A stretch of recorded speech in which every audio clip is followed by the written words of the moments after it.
NEET 2025 के basis पे जो भी बच्चे नीट 2026 की तैयारी कर रहे थे या जो भी कोचिंग्स थे, जो भी मॉड्यूल्स तुम्हें कराए जा रहे थे, जो भी पेपर तुम्हें कराए जा रहे थे, वो तुमको भी पता है कि एज इट इज जो है जेईई एडवांस लेवल के, जेईई मेंस लेवल के, जेईई एडवांस लेवल के क्वेश्चंस तुम्हें कराए जा रहे थे। भर भर के लंबे क्वेश्चंस कराए जा रहे थे, दो दो पेज, तीन तीन पेज के कैलकुलेशन वाले क्वेश्चन भी तुमने किया है। तुमने ऐसे ऐसे मॉड्यूल, ऐसे ऐसे किताब लगा लिए हैं नीट 2026 के लिए कि तुम्हारा पूरा का पूरा माथा चकरा गया होगा नीट 2026 का पेपर देख के। पेपर आया एकदम आसान, एकदम लुल्लू पुल्लू पेपर आया। और लुल्लू पुल्लू पेपर भी तुमसे नहीं हुआ। जानते हो क्यों? एक तो तुम्हारे पास टाइम नहीं उतना ज्यादा बचा, और दूसरा तुम एडवांस के चक्कर में अपने बेसिक चीजों का क्वेश्चन प्रैक्टिस तुमने करी ही नहीं। तुम एडवांस लेवल के पढ़ते पढ़ते पढ़ते पढ़ते इस लेवल पे पहुंच गए थे, बेसिक्स क्वेश्चन पे तुमने ध्यान देना ही छोड़ दिया था। और यही चीज हुई है, और ये चीज सत्य है, तुम्हें ये चीज माननी पड़ेगी, एक्सेप्ट करनी पड़ेगी। अभी भी तुम लोगों ने देखा होगा कि जैसे नीट 2026 का पेपर कैंसिल हुआ है, बहुत सारे टीचर्स, बहुत सारे लोगों ने बोला है कि पेपर बहुत ही टफ आएगा, more than the expected tough आएगा, नीट 2025 के जैसा आएगा। और तुम फिर से टफ पेपर लगाना स्टार्ट कर चुके हो। तुमने आज तक जितने भी टेस्ट दिए, तुम्हारे नंबर उस टेस्ट में क्यों नहीं आए? क्योंकि पेपर बहुत टफ बन रहा था। और अभी नीट का पेपर देख लो, कितना आसान पेपर आया था। तो अभी तुम्हें री नीट के लिए क्या पढ़ना है, कैसे पढ़ना है, ये वीडियो देखने के बाद तुम्हें क्लैरिटी मिल जाएगी। नीट में एनसीईआरटी से 40 क्वेश्चन आए हैं, जेईई मेन से 4 क्वेश्चन, नीट के पीवाईक्यू से 1 क्वेश्चन। चूंकि नीट के पीवाईक्यू से ज्यादा क्वेश्चन आए हैं, लेकिन वो सारे क्वेश्चन एनसीईआरटी में ऑलरेडी कवर्ड है, तो इनको मैं एनसीईआरटी में ही काउंट कर रहा हूँ। पूरी वीडियो देखना शुरू से एंड तक, तुम्हें आइडिया लग जाएगा कि तुम्हें री नीट 2026 के लिए क्या पढ़ना चाहिए, और नीट में एनसीईआरटी के कौन से लाइन से कौन सा क्वेश्चन पूछा गया है। आई होप तुम्हें वीडियो लास्ट तक देखनी पड़ेगी। और तुमको समझ में आए वीडियो तो लाइक, कमेंट, शेयर और हाइप जरूर कर देना। Hello everyone, myself Avinash Madeshiya, currently pursuing MBBS from PGI Azamgarh. मेरा हर साल का सबसे पहले काम होता है कि नीट एग्जाम होने के बाद मैं प्रूफ दूं बच्चों को कि देखो पूरा का पूरा पेपर एनसीईआरटी से आता है, और तुम्हारा टीचर तुम्हें एनसीईआरटी पढ़ाता ही नहीं है। मैंने हर साल दिया है, 24 में भी, 23 में भी, 25 में भी, 26 में भी। 26 के लिए मैंने ऑलरेडी बायोलॉजी की 90 आउट ऑफ 90 क्वेश्चन मैच करवा दिए हैं। केमिस्ट्री में 44 आउट ऑफ 45 क्वेश्चन मैंने मैच करवा दिया एनसीईआरटी से। एक क्वेश्चन में मैच नहीं करवा पाया हूँ, वो कौन सा क्वेश्चन था? थाइलिन डाई टेस्ट था। थाइलिन डाई टेस्ट मैं इसलिए नहीं मैच करवा पाया हूँ क्योंकि ये क्लास 12th में ना देके क्लास 12th के लैब मैनुअल में दे रखा है। इसके वजह से ये क्वेश्चन मैं मैच नहीं करवा पाया हूँ, लेकिन 80 इंपॉर्टेंट टॉपिक जो हमारा मैच था, मैंने वहां पर इसको भी कवर कर रखा है, इसको भी पढ़ा रखा है। ठीक है। 20 मिनट की ये वीडियो होगी, 20 मिनट से ज्यादा नहीं लूंगा, 20 मिनट में ही सब दिखा दूंगा कौन सा क्वेश्चन कहाँ पे पूछा गया है। ठीक। आओ स्टार्ट करते हैं। एनसीईआरटी से 40 क्वेश्चन है, जेईई मेन से 4 क्वेश्चन है, नीट के पीवाईक्यू से 1 क्वेश्चन है। अगर तुम री नीट के लिए तैयारी कर रहे हो तो ये वाली वीडियो जाके देख लेना, re NEET 2026 final strategy to score 680 plus. और ये 33 मिनट 12 सेकंड की वीडियो है। कितनी? 33 मिनट 12 सेकंड की। और इसमें मैंने बस तुम्हें दो ही चीज करने को बताया है, पीवाईक्यू और एनसीईआरटी। मैंने क्यों ये चीज बोली है तुम्हें? ये वीडियो जब तुम आधे घंटे देख लोगे तो तुमको एक तो दूसरी किसी स्टडी वीडियो की नीड नहीं होगी। और जब तुम ये वीडियो देख के उठोगे तो तुम्हारे अंदर एक इतना तगड़ा कॉन्फिडेंस आएगा, तुम कहोगे हाँ भैया मुझे यही करना है। क्यों करना है? क्योंकि 90 के 90 क्वेश्चन बायोलॉजी में एनसीईआरटी से आए, 44 आउट ऑफ 45 क्वेश्चन केमिस्ट्री में एनसीईआरटी से आए, और 42 क्वेश्चन, 40 क्वेश्चन तुम्हारे एनसीईआरटी में पीवाईक्यू और एनसीईआरटी से आ गए, 43 क्वेश्चन। तो तुमको ये करना चाहिए कि डीसी पांडे, एससीबी, इरोडोव, ये बड़े बड़े किताब लगानी चाहिए, एमएस चौहान, नरेंद्र अवस्थी, ये सब तुम्हें किताबें लगानी चाहिए कि एनसीईआरटी और पीवाईक्यू करनी चाहिए। ये वीडियो देख के तुम्हें समझ में आ जाएगा। मेरे चैनल पे जाओगे तो सारे प्रूफ वाली वीडियो लगातार पढ़िए। अगर तुमको विश्वास नहीं होगा तो तुम आधे घंटे का टाइम लगा के सारी वीडियोस को 2x करके देख लेना, तुम्हें समझ में आ जाएगा कि तुम्हें आगे कैसे अप्रोच करना है। ठीक है, चलो आ जाओ मैचिंग करवाते हैं। चलो, एक एक क्वेश्चन का मैचिंग होगा, कोई धोखाधड़ी नहीं होगी, जो आया वही बताऊंगा। ठीक है, पहला क्वेश्चन देखो। कह रहा है काइनेटिक एनर्जी वर्सेस टाइम का ग्राफ बताओ। तो काइनेटिक एनर्जी वर्सेस टाइम का ग्राफ देखो, काइनेटिक एनर्जी वर्सेस टाइम का ग्राफ। ठीक, ऊपर ऊपर ऊपर। ठीक है, यहाँ पर भी एनर्जी और एक काइनेटिक एनर्जी का ग्राफ दे रखा था। ये एनसीईआरटी का फिगर नंबर 13.16 है। इसका आंसर भी देख लो 4 आया है। क्यों? क्योंकि हमेशा देखो ये ऊपर ऊपर ऊपर ही जाता है। देखो ये निगेटिव निगेटिव, ये खत्म, ये देखो। ठीक, पहला ऑप्शन मिला, पहला क्वेश्चन। दूसरा देखो, a room heater is rated 400 watt, 220 volt, अगर सप्लाई इतनी है तो पावर क्या होगा? देखो ये क्वेश्चन एनसीईआरटी में डायरेक्ट नहीं दे रखा है, लेकिन तुम नीट का क्वेश्चन देखो, 1997 में जो नीट में क्वेश्चन पूछा है, नीट का पीवाईक्यू जो बोला हूँ, यही एक पीवाईक्यू में आया हुआ है। ये है, और एक वो तुम्हारा वर्नियर कैलिपर वाला है, जेईई मेंस में पूछा है वो। 100 वाट, 100 वाट 220, यहाँ पे देखो 400 वाट 220 था, यहाँ पे 100 वाट 220 वोल्ट। बल्ब है। सप्लाई वोल्टेज 200 वोल्ट है, सप्लाई वोल्टेज यहाँ पे 160 वोल्टेज है। पावर कितना है, पावर कितना है, सेम क्वेश्चन पूछा, बस डाटा चेंज है। 400 220, 100 200, इधर 200 इधर 160, सेम क्वेश्चन है, मिला लो। इसकी पूरी पीडीएफ तुम्हें टेलीग्राम पे मिल जाएगी, टेलीग्राम का लिंक डिस्क्रिप्शन में है, तुम ज्वाइन कर लो। ठीक, आगे बढ़ो। Question number 3, angular speed of flywheel जो होता है 600 से 1200 आरपीएम हो गया 10 सेकंड में, तो कितना नंबर ऑफ रोटेशन कंप्लीट करेगा। एग्जांपल नंबर 6.11 देखना, रोटेशनल मोशन में एंगुलर स्पीड जब 1200 से 3120 कर दिया गया 16 सेकंड में, तो इसमें बताओ एंगुलर एक्सीलरेशन क्या होगा। और ये क्वेश्चन दूसरा देखो, how many revolution does the engine makes during this time, कितना रेवोल्यूशन उसने किया और कितना इसने किया, सेम क्वेश्चन पूछा, बस यहाँ पे 600 से 1200 गया है 10 सेकंड में, और यहाँ पे 1200 से 3120 गया 16 सेकंड में। क्लियर है, अगला क्वेश्चन देखो। The sum of kinetic energy potential energy simple pendulum का 0.02 जूल है। सिंपल पेंडुलम का स्पीड इक्विलिब्रियम पोजीशन पे क्या होगा। ये क्वेश्चन आपको जेईई 2023 में ऐसे ही पूछा गया है। टोटल मैकेनिकल एनर्जी को ही हम लोग बोलते हैं सम ऑफ काइनेटिक और potential energy. The displacement of Bob जो है x इक्वल टू a/2 पे इतना है, तो काइनेटिक एनर्जी पॉइंट क्या होगा। ये दोनों एग्जैक्ट सेम क्वेश्चन है, बस डाटा का डिफरेंस ही है। और ये क्वेश्चन एनसीईआरटी में एज इट इज नहीं पूछा हुआ, इसलिए मैंने इसको जेईई का रेफरेंस देकर आपको समझाया है। आपको लग रहा होगा क्या इसको 80 इंपॉर्टेंट टॉपिक में भी आपने नहीं करवाया है, क्या आपने इसको अवतार बैच में नहीं करवाया है, तो आप बस 4 से 5 दिन मुझे और दे दीजिए, 3 से 4 दिन दे दीजिए। अभी आपको प्रूफ वाली वीडियो दिखेगी, तो ये एग्जैक्ट क्वेश्चन आपको करवाया हुआ वहाँ पे दिखेगा, चाहे डीपीपी में दिखे चाहे वहाँ दिखे, लेकिन दिखेगा जरूर, मैंने ये क्वेश्चन करवाया जरूर है। ठीक है, कई सारे क्वेश्चंस की प्रूफ तो मैं ऑलरेडी अपने टेलीग्राम चैनल पे डाल चुका हूँ, as it is with data questions की। अभी आज ही जो क्वेश्चन डाला हूँ, जो ऊपर अपवार्ड फेंकने पे ये वाला जो ग्राफ बनता है, ये क्वेश्चन मैंने 2 साल पहले ही कराया था, और वहाँ पे क्या लिखा था, याद कर लेना, क्या लिखा था, याद कर लेना। लो, तुम लोग को अगर भरोसा नहीं होता है, कभी कभी बच्चे भरोसा नहीं करते हैं, ठीक है, क्यों नहीं करते मुझे नहीं पता, दिखा देता हूँ मैं, बस एक सेकंड को दिखाई देता हूँ।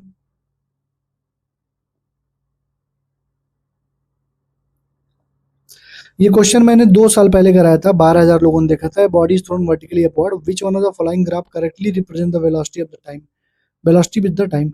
मैंने क्या लिखा था, याद कर लेना, क्या लिखा है, याद कर लेना। सेम क्वेश्चन तुम्हारे में पूछा है कि नहीं, तुम मुझे बता दो। ठीक है, अगला क्वेश्चन देखो,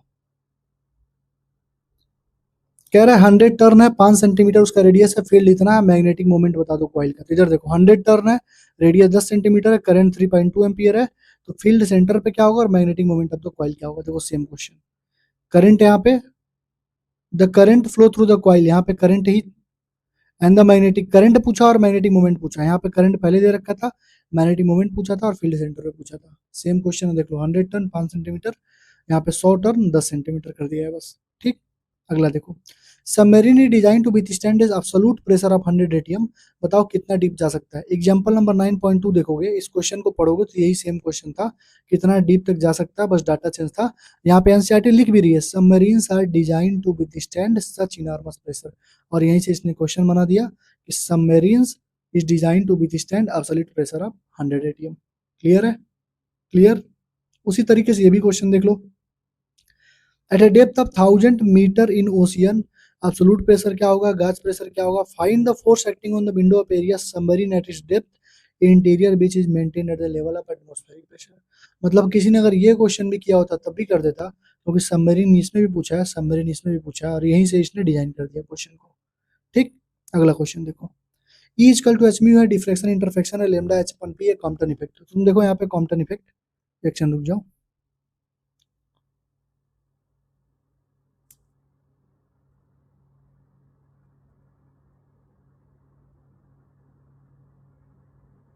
मैंने हाईलाइट करके दे रखी है ना यहाँ पे, पहले से ही सब हाईलाइटेड है मेरे पास, ये देख लो, ये देखो पहले सब हाईलाइटेड था, मैंने दूसरी पीडीएफ खोल दी थी। ठीक है, देखो क्वांटम आता है हमारे पास, इसको एच कॉम्पटन बोलते हैं, तो कॉम्पटन ने क्या दिया था, कॉम्पटन इफेक्ट दिया था। ठीक है, उसके बाद E equal to H mu, तुमको पता ही क्या होता है, डिफ्रैक्शन और इंटरफेरेंस क्या होता है, देखो यहाँ पे lambda equal to E equal to H mu equal to S C by lambda, यहाँ दे रखा है, momentum equal to C equal to इतना होता है, देखो यहाँ पे पूछा है। और देखो all photons of particular momentum, ये पूछा है। और देखो यहाँ पे लिखा है कि interference diffraction polarisation wave nature को शो करते हैं, तो इंटरफेरेंस डिफ्रैक्शन वेव नेचर को शो करते हैं। और lambda equal to H upon P, H upon M B, de Broglie wavelength matter wave को बोला जाता है। एच अपन एम बी देखो डी ब्रोगली वेवलेंथ को बोला जाता है। हर एक क्वेश्चन एनसीईआरटी में बस मिलाते जाओ। Young modulus, compressibility, bulk modulus, Poisson ratio. देखो यंग मॉडुलस किसको बोलते हैं, FAL/डेल्टा एल, ये हो गया यंग मॉडुलस। बल्क मॉडुलस बोलते हैं -P डेल्टा B/B, तो ये हो गया। कंप्रेसिबिलिटी बोलते हैं, इसी का उल्टा कर देंगे तो कंप्रेसिबिलिटी ऐसे हो जाएगा। कंप्रेसिबिलिटी देखो इसी को उल्टा कर देते हैं, मतलब डेल्टा B/B/P हो जाएगा। और साथ में पॉइजन रेशियो आप देख लो, पॉइजन रेशियो के बारे में यहाँ पे लिखा हुआ है। पॉइजन रेशियो होता है डेल्टा D/D, डेल्टा L/L, या फिर जो भी तुम्हें लिखना हो लिख लो। यहाँ पे देखो delta D/D, delta L/L। Clear है? अगला क्वेश्चन देखो, ये 5 कैपेसिटर है C1 C2 C3 C4। तुमसे पूछ रहा होगा कि along with the battery 50 volt की है, तो इक्विवेलेंट कैपेसिटेंस पहले बता दो और चार्ज बता दो। तो तुम ये एग्जांपल नंबर 2.9 जरा देखो, ये देखो 1 2 3 4 कैपेसिटर थे। तुमसे इसमें भी चार्ज पूछा है हर एक कैपेसिटर पर, और इक्विवेलेंट कैपेसिटेंस पूछा है। इसमें भी सेम चीज पूछा है, इक्विवेलेंट कैपेसिटेंस पूछा है, और हर एक पे तुमसे पूछा होगा कि हर पे क्या चार्ज आएगा। ये सेम देखो एग्जैक्ट क्वेश्चन है, 1 2 3 4 इसमें है, और तुमसे बोला है कि 500 वोल्ट की सप्लाई है, बताओ इक्विवेलेंट कैपेसिटेंस और ये चार्ज क्या होगा। उसी तरह से 2.6 में जाओगे तो यहाँ पर भी कैपेसिटर को जोड़ा गया है, तुमसे यहाँ पे पोटेंशियल डिफरेंस पूछा है। 2.7 पे जाओगे तो कैपेसिटर को ऐसे जोड़ा गया है और चार्ज पूछा गया है हर एक कैपेसिटर पे। ये एक्सरसाइज का 2.7 है और एग्जाम्पल का 2.9 है। क्लियर है? दिख रहा है तुमको सारे क्वेश्चन एनसीईआरटी से? अगला देखो, कह रहा है कि the amount of work done to raise the mass m को अगर height equal to radius of earth r पे ले जाएं तो कितने इसकी अमाउंट ऑफ वर्क डन होगी। तो एग्जांपल नंबर 7.8 देख लो, यहाँ पे हाइट इक्वल टू r पे ले जा रहे हो, यहाँ पे 2r से 4r पे ले जा रहे हो। ये तो और टफ क्वेश्चन था, ये तो इसके सामने हलवा है। इसके लिए मैंने ट्रिक भी तुमको बता रखी थी, MGR n+1 वाली ट्रिक जो मैंने बताई थी, इससे डायरेक्ट सॉल्व हो जाता है। ये ट्रिक तुम लोगों को पता है ना, ग्रेविटेशन में पढ़ा रखी थी, टेलीग्राम पे इसका प्रूफ भी दे रखा है। अभी प्रूफ वाली वीडियो में दिखाऊंगा, 3 जगह ये क्वेश्चन कराया था, एग्जैक्ट क्वेश्चन ये आया हुआ है। ठीक है, तो ये तुम खुद ही देख लो, 2RE से 4RE में जा रहे हो तो कितना वर्क डन होगा, कितना चेंज इन इंटरनल एनर्जी होगा।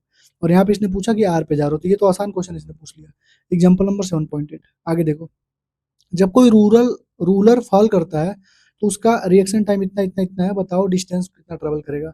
तो तुम एग्जाम्पल नंबर 2.7 देखोगे तो यहाँ पर भी रूरल वाला ही एग्जाम्पल दे रखा है, रूलर वाला एग्जाम्पल कि 21 सेंटीमीटर का है, तो एस्टिमेट करो रिएक्शन टाइम। यहाँ पर भी देखो रिएक्शन टाइम ही तुमसे पूछा है, और ये वाला एग्जाम्पल देकर तुमको समझाया गया है। ठीक है, तो ये जो रिएक्शन टाइम का क्वेश्चन तुम कह रहे थे एकदम आसान है, कहाँ से पूछ लिया है, तो ये तुम्हारा यूडीएम से पूछा है। ठीक, पावर ऑफ क्रेन बताओ, 1000 किलो है, हाइट 20 मीटर, 10 सेकंड। भाई एनर्जी क्या होती है, mgh होती है, और पावर इक्वल टू होता है एनर्जी अपन टाइम, यही इसमें करना था। क्वेश्चन नंबर 5.15 देख लो, इसमें भी तुमको electric power consume by the pump पूछ रहा होगा। इसमें भी वॉल्यूम 30 मीटर क्यूब है और टैंक 40 मीटर है बाबा, 15 मिनट। इसमें क्या है, ये 20 मीटर हाइट है, यहाँ पे 40 मीटर हाइट है, ये 10 सेकंड में, ये 15 मिनट में, और यहाँ पर 1000 किलो का वो है, वो दे रखा है, मास दे रखा है, यहाँ पे वॉल्यूम के टर्म में दे रखा है।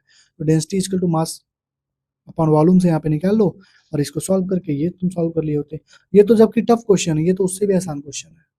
एनसीईआरटी 5.15। 5.22 में देखो तो मास 10 किलो है, हाइट 0.5 है, तो तुमसे पूछ रहा है कि कितना एनर्जी सप्लाई करेंगे तो क्या होगा, 20% एफिशिएंसी रेट है तो क्या होगा। तो अगर तुमने दोनों में से कोई क्वेश्चन किया होता तो ये क्वेश्चन तुम्हारे लिए हलवा था, ये 10 सेकंड का क्वेश्चन था।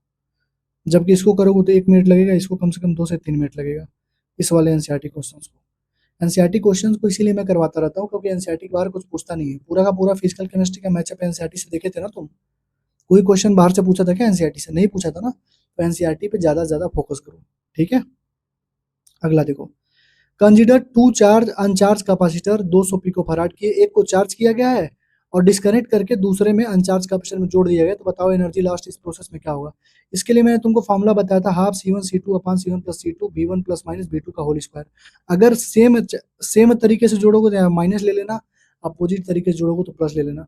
ये क्वेश्चन मैंने कितनी बार कराए रखा है, और ये देखो एग्जैक्ट क्वेश्चन नंबर 2.11 देखो एक्सरसाइज का, 600 पिको फराड का कैपेसिटर है, 200 वोल्ट सप्लाई है। अगर डिस्कनेक्ट कर दिया सप्लाई से, कनेक्ट किया अनोदर 600 पिको फराड कैपेसिटर में, तो कितना इलेक्ट्रोस्टैटिक एनर्जी लॉस्ट होगा। यहाँ पे 200 पिको फराड है, यहाँ पे 600 पिको फराड है, बस इतना अंतर है। यहाँ पे 100 वोल्ट सप्लाई, यहाँ पे 200 वोल्ट सप्लाई है। ठीक, ये एग्जांपल नंबर 2.10 देखो, ये एक बार और 2023 या 24 में फिर से पूछा था। ये 900 पिको फराड है, 100 वोल्ट बैटरी है, तो ये क्वेश्चन लगभग सेम ही है, बस यहाँ पे 200 पिको फराड 100 वोल्ट है, यहाँ पे 900 पिको फराड ये 10 वोल्ट है। ठीक, सेम क्वेश्चन।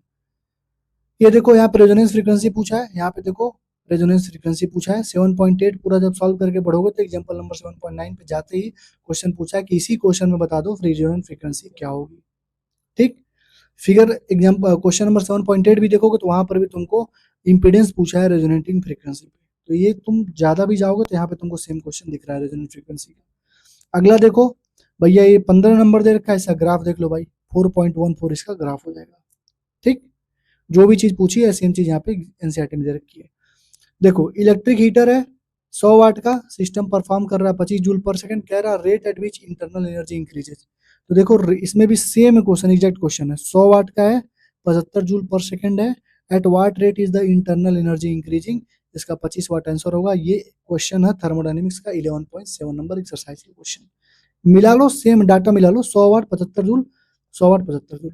ठीक, ये देखिए आप लोग, पीक वैल्यू बताओ जीरो से लेके करंट कब जीरो से पीक वैल्यू तक पहुंचेगा। तो ये क्वेश्चन जेईएमएस में पूछा गया है, ये नीट में नहीं पूछा गया है, लेकिन मैंने इसको भी करवा रखा है। जब आप पेपर देखिएगा 80 इंपॉर्टेंट टॉपिक का मैचअप देखिएगा तो आपको ये क्वेश्चन भी दिखेगा, वहां पे 2-3 बार करवाया हूँ। ठीक है, देखो जीरो से पीक वैल्यू पूछ रहा है, जेईएमएस 2019 में पूछा था हाफ से पीक वैल्यू में कब जाएगा, मैक्सिमम वैल्यू से आरएमएस वैल्यू में कब जाएगा, या करंट रीच हाफ से स्टडी स्टेट वैल्यू में कब जाएगा। 2019 में पूछा है, 2022 में पूछा है, 2005 में पूछा है, और ये बहुत ही आसान क्वेश्चन होता है।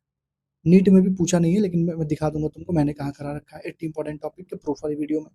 ठीक है, चलो यंग डबल स्लिट एक्सपेरिमेंट है, के यूनिट है लेमडा बाई 3 पे क्या हो जाएगा।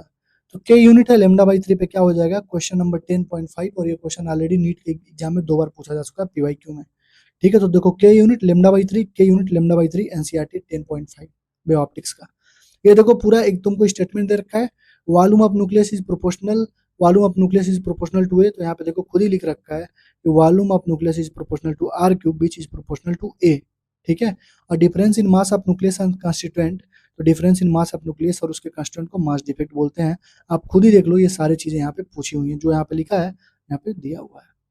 ठीक, इंटरफेरेंस और डिफ्रैक्शन में क्या होता है, तो इंटरफेरेंस और डिफ्रैक्शन एक तो सारे के सारे वेव मैटर के वेव नेचर को दिखाते हैं, और एनर्जी डिस्ट्रीब्यूट होती है, ना प्रोड्यूस होती है, ना गेन होती है, ना लॉस होती है, एनर्जी डिस्ट्रीब्यूट होती है। तो तुम यहाँ पे खुद ही देख लो, लिखा हुआ है नो लॉस नो गेन। ठीक है, ए ट्रू है। और diffraction interference are characteristic exhibited by only by light wave, नहीं, लाइट वेव के वजह से नहीं होती है। Diffraction is general characteristic exhibited by all types of wave, sound wave भी, लाइट वेव भी, वाटर वेव भी, मैटर वेव भी, सारे वेव्स का फीचर ये हो सकता है। तो ये दूसरा ऑप्शन हमारा गलत हो गया। ठीक, आगे बढ़ो। टर्मिनल वोल्टेज ऑफ बैटरी पूछा है, ईएमएफ 10 वोल्ट दे रखा है, यहाँ पे देखो 12 वोल्ट ईएमएफ दे रखा है, ये 10 वोल्ट दे रखा है। इंटरनल रेजिस्टेंस 2 ओम, इंटरनल रेजिस्टेंस 3 ओम, करंट इसमें 0.6 एम्पियर, करंट इसमें 0.5 एम्पियर। इसमें रेजिस्टेंस भी पूछा है और टर्मिनल वोल्टेज भी पूछा है। ये क्वेश्चन नंबर 21 तुम्हारा एनसीईआरटी का 3.2 जो एक्सरसाइज का क्वेश्चन है उसका सेम क्वेश्चन है, देख लो, बस डाटा चेंज है। ठीक, अगला देखो, ये तुमसे मीटर बीच का क्वेश्चन पूछा था, और पूछा था कि अगर हमने इंटरचेंज कर दिया गैल्वेनोमीटर को और सेल को तो क्या होगा। तो तुम जब 3.10 वाला क्वेश्चन करोगे एक्सरसाइज में करंट इलेक्ट्रिसिटी के, तो तुमको ये क्वेश्चन पूछा गया what happens if the galvanometer and the cell are interchange. देखिए ये सेम क्वेश्चन उठा के तुमसे यहाँ पे पूछा है, व्हाट विल हैपन अगर तुम इसको इंटरचेंज करोगे। ये नीट के पीवाईक्यू में पूछा जा चुका है। ठीक, सविता है 11th स्टैंडर्ड की स्टूडेंट है, तुमसे पूछा होगा लेंथ ऑफ सिंपल पेंडुलम। तो तुम खुद ही देखो, यहाँ पे पाई स्क्वायर की वैल्यू दे रखा है 9.8, एग्जैक्ट सेम क्वेश्चन है एग्जांपल नंबर 14.9। यहाँ पे देखो पाई स्क्वायर की वैल्यू भी इसने पुट करी है और 1 मीटर आंसर आया। देखो इसका भी आंसर 1 मीटर आया। ठीक है, सेम क्वेश्चन है। टाइम पीरियड 2 पाई × 12/g होता है, टाइम पीरियड 2 सेकंड होगा। ठीक है, g 9.8 है, t 2 सेकंड है, इसको सॉल्व करो 1 मीटर। देखो एग्जैक्ट क्वेश्चन 1 मीटर आंसर भी इसका दे रखा है, और ये एग्जाम्पल नंबर 14.9 है। अगला देखो, यहाँ पे पूछ रहा है 4-5 स्टेटमेंट दे रखा है, क्या क्या दे रखा है। Inside the conductor electrostatic field is zero, inside the conductor zero, सही है। Electric field at the surface of A charge conductor does not depend on the surface charge density.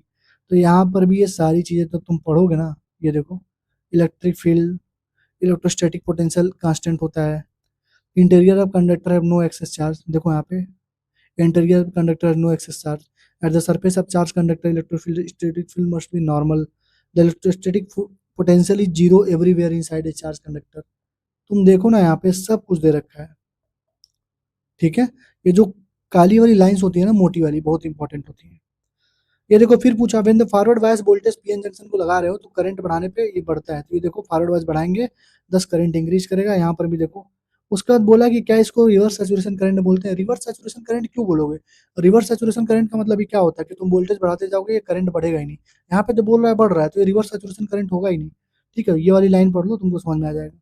ठीक, अगला देखो, कॉन्केव लेंस में रे ऑफ लाइट आ रही है object parallel to the principal axis of the lens after refraction. तो देखो concave lens में आ रही है after refraction passes through the second principal axis और appears to diverge from the first principal focus, appears to diverge from the first principal focus, ठीक है, और passes through second focal axis. मतलब इसको बोनस क्वेश्चन दिया गया था लेकिन शायद एनसीईआरटी इसको बोनस नहीं दिया। ये वाला लाइन दोनों पढ़ लो, कॉन्केव लेंस के नीचे वाला एनसीईआरटी का है, ठीक। ये देखो अननोन न्यूक्लियाई है, तुमसे पूछ रहा मास नंबर कितना होगा। ये देखो क्या लिखा है 2.2 इंटू 10 की पावर 17। ये देखो 2.2 इंटू 10 की पावर 17 kg, 2.3 लिखा हुआ है। ये तुमको डेंसिटी भी दे रखा था, यहाँ पे तुमको करना क्या था, मास बताना था। तो यहाँ पे तुम देख लो मास दे रखा है, तुमको न्यूक्लियर डेंसिटी बतानी थी। यहाँ पे न्यूक्लियर डेंसिटी दे रखा है, मास पूछा है, और एग्जाम्पल नंबर 13.1 में न्यूक्लियर डेंसिटी पूछा है और मास दे रखा है। बस इतना ही अंतर, उल्टा करके पूछा, और ये डाटा भी सेम इसने रखा है, कुछ चेंज नहीं किया है। 13.10 और 13.4 भी तुम देख लो, दोनों में तुमसे न्यूक्लियर रेडियस ही पूछा है। अगला देखो गैलोमीटर ऑफ रेजिस्टेंस 100 ओम है, 1 मिली एम्पियर नाप रहा है, 10 एम्पियर नापने में उसको कितना सेंटिंग करेंगे। इसकी मैंने ट्रिक तुमको कुछ बता रखी थी, तुमको शायद याद हो, नीचे n-1/g ऐसे करके कुछ ट्रिक था। अभी मैं तुमको दिखाऊंगा, ये क्वेश्चन मैंने एग्जैक्ट क्वेश्चन करवा रखा है। एनसीईआरटी का क्वेश्चन नंबर 4.28 पे जाना, वहां पे तुमको लिखा होगा 15 ओम है, 4 मिली एम्पियर है, उसको 6 एम्पियर में बदलना है। यहाँ पे क्या पूछा था, 1 मिली एम्पियर को 10 एम्पियर में कन्वर्ट करना है। एनसीईआरटी में जो दिया है 4 मिली एम्पियर को 6 एम्पियर में कन्वर्ट करना है। तुम देख लो 4.28, ठीक। आगे देखो, ये क्वेश्चन जो था ये तुम्हारे बेंट करके जो था, देखो रॉड ऑफ इतना है, bent to form ring of radius R, ring inertia, moment of inertia, diameter के राउंड क्या होगा। ये जेईएमएन का 2025 का क्वेश्चन है, आपको यहाँ से उठा के इसने पूछा है। ये एनसीईआरटी में नहीं दिया है कहीं पे, ना ही नीट में ये चीज पूछी गई है, ठीक है। तो ये जेईएमएन 2025 का क्वेश्चन आप देख लीजिए, ऑप्शन भी आप मिला लीजिए, ठीक। अगला देखिए, कह रहा है कि ये वेव दे रखा है, फेज डिफरेंस बताओ ऑसिलेटरी मोशंस के बीच में क्या होगा। तो देखो y equal to 2 cos 2 pi t, यहाँ पे देखो ये वाली क्वेश्चन देखो, y equal to 2 cos 2 pi 10t minus 0.080, 10t 0.080 plus 0.35 plus 0.35। इसमें 0.5 मीटर पे तुमसे पूछा है, तो यहाँ पर भी पूछा है calculate the phase difference between the oscillator motion between the 2 point separated by A distance of. यहाँ पर भी देखो सेम चीज पूछा है, अगर डिस्टेंस 0.5 हो तो कितना होगा। क्वेश्चन नंबर 30 जो हमारा है 14.10 का सेम एग्जैक्ट मैचिंग है, ठीक। अगला देखो, यहाँ पर देखो एक्सलेशन वाला है, 15 किलो का अगर रख दें ट्रॉली के बीच में 0.12 है तो मैक्सिमम ऑक्सीलेशन कितनी होगी। तो यहाँ पर भी देखो maximum oscillation of the train बताओ, जिसमें बॉक्स है 0.15, उसका म्यू की वैल्यू दे रखा है, ठीक है। और मास इसमें नहीं दे रखा है, तो तुमको मास की नीड भी नहीं होती, यहीं से सॉल्व कर लेते इसको, ठीक है। 4.7 एग्जाम्पल नंबर। अगला देखो, ये तुमको सर्कुलेटिंग में वोल्टेज अपेयरिंग डायोड पे क्या होगा। ये जेईएमएस का क्वेश्चन है, नीट में नहीं पूछा हुआ है और ना ही एनसीईआरटी में दे रखा है। एनसीईआरटी में थ्योरी दे रखी है, क्वेश्चन जो है ये जेईएमएस ने पूछा नीट 2023 में, ठीक है। देखो यहाँ पर डायोड डी के फॉर्म में क्या होगा, यहाँ पर भी डायोड डी में VAB क्या होगा। देखो ऑप्शन नंबर 4, ऑप्शन नंबर इसमें ये ऑप्शन नंबर 4 है ना इसका आंसर, ठीक। देख लो सेम क्वेश्चन है यार, यहाँ पर भी वोल्टेज दे रखा है, यहाँ पर भी वोल्टेज दे रखा है, ठीक। अगला देखो, फ्लैश का contain organ and chlorine VARMS और VRMS क्लोरीन और आयरन का बताना है। Example number 12.5, flash contains organ 2.1 by mass. देखो 2.1 बाई मास, 2.1 बाई मास, ठीक है। सेम क्वेश्चन है कि नहीं, देखो तुम, ये देखो छोटा करके दिखाता हूँ, 2.1 by mass, 2.1 by mass, temperature 27 degree, temperature 27 degree, और आर्गन का ये सब मास वगैरह देखो यहाँ पे दे रखा है, और तुमसे वही सेम चीज पूछी, एवरेज काइनेटिक, आरएमएस की वैल्यू, आरएमएस वाली वैल्यू तुमसे यहाँ पे पूछी हुई है, ठीक है। एग्जांपल नंबर 12.5, सारे क्वेश्चन देख लो ध्यान से, ठीक। माइक्रोवेव विजुअल गामा इंफ्रारेड, ये तुमको यहाँ से पूछा, microwave ultraviolet X ray gamma rays, ये तुम यहाँ से मिला के देख लो, ये सारी चीज यहाँ से तुमसे पूछ लिया है, ठीक है।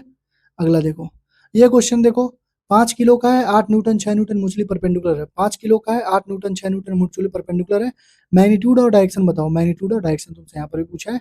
और ये क्या है, क्वेश्चन नंबर 4.7 है एनएलएम का, एनएलएम का एक्सरसाइज का क्वेश्चन नंबर 7 है, एग्जैक्ट क्वेश्चन है, मिला लो भैया, देख लो, ठीक है, मिला लो, कोई झूठ झपाड़ी नहीं है, ठीक। अगला देखो, ये डायोड वाले क्वेश्चन है। अरे भैया यहाँ से निकलेगा रिवर्स बायस, इसमें जाएगा नहीं, इसमें जाएगा, इसमें रिवर्स बायस नहीं जाएगा, इसमें जाएगा, सॉल्व कर लो। करंट पूछा है तुमसे, क्वेश्चन नंबर 33 41 देखो, ये नीट के PYQs हैं, ठीक है। तुम खुद देखो, दो आइडियल डायोड है, यहाँ से निकला, इसमें जाएगा नहीं, यहाँ से जाएगा, करंट पूछा, ठीक। उसी तरह सेम देखो, यहाँ से निकला, इसमें जाएगा, इसमें जाएगा ही नहीं, क्यों, क्योंकि ये तो रिवर्स बायसिंग है। तो करंट पूछा है भाई, V इक्वल टू क्या होता है, IR होता है, I इक्वल टू क्या होगा, V बाई R हो गया, सॉल्व कर लो। जिसमें गया नहीं गया उसका कुछ लेना ही नहीं हमको, नीट का क्वेश्चन है। अगला देखो, for a metal work function 6.6 है, कौन सा फोटो इलेक्ट्रिक इफेक्ट को जन्म नहीं देगा? तो वर्क फंक्शन 4.2 है, तो बताओ फोटो इलेक्ट्रिक एमिशन को जन्म देगा कि नहीं देगा ये वेवलेंथ? सॉल्व कर लो। 11.9 एग्जैक्ट सेम क्वेश्चन है, डाटा चेंज। यहाँ पे 6.6 इलेक्ट्रॉन वोल्ट है, यहाँ पे 4.2 इलेक्ट्रॉन वोल्ट है। 11.29 भी देख लो, यहाँ पे कई सारे मेटल्स का दे रखा है वर्क फंक्शन, तुमसे पूछा है कौन सा इसमें से नहीं देगा, कौन सा देगा। ठीक। 38 6 मिनट 40 सेकंड लग रहा है, तो डिस्टेंस क्या होगा? 1.5 8 मिनट 20 सेकंड लग रहा है, तो डिस्टेंस वगैरह क्या होगा? What is the new distance in the sun and earth? ये यूडीएम का क्वेश्चन है 1.5। और ये क्वेश्चन तुम बताओ मैंने कहाँ नहीं मार्क करवा रखा है? हर जगह मैंने बोला था ये क्वेश्चन करके जाना। अगला देखो, रेक्टेंगुलर वायर है 8 सेंटीमीटर 3 सेंटीमीटर, मैग्नेटिक फील्ड है 0.3 टेस्ला, ईएमएफ जो डेवलप हो रहा है वेलोसिटी जो है 2 सेंटीमीटर पर सेकंड है, तो ईएमएफ कितना डेवलप होगा? तो यहाँ पे देखो 8 सेंटीमीटर 2 सेंटीमीटर है, 0.3 टेस्ला ही है, सेम क्वेश्चन है, देखो ना 0.3 टेस्ला 0.3 टेस्ला, ये 8 और 3 दे रखा है, ये 8 और 2 रखा है, ये 2 सेंटीमीटर पर सेकंड वेलोसिटी है, 1 सेंटीमीटर पर सेकंड वेलोसिटी है। यहाँ पर भी हमें पूछा, यहाँ पर भी हमें पूछा।